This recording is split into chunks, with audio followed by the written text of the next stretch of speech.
Here's how to register.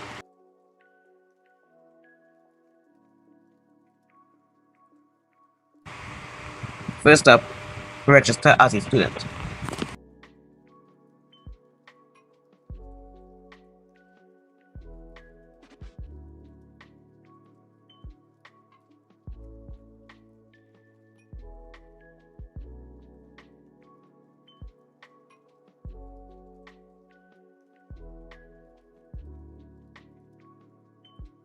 Then you can enter your email, username, and password.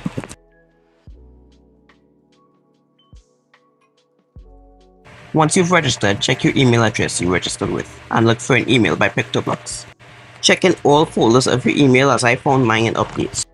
You can then click on the I agree button to verify yourself.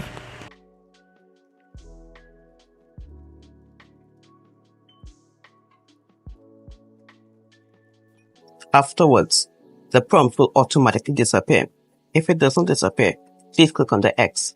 Now you have to enter your age, gender, country, and the last question you can leave as blank.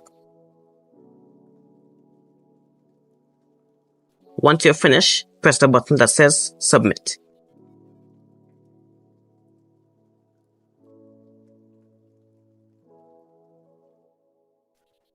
Click anywhere within the purple screen to close that prompt.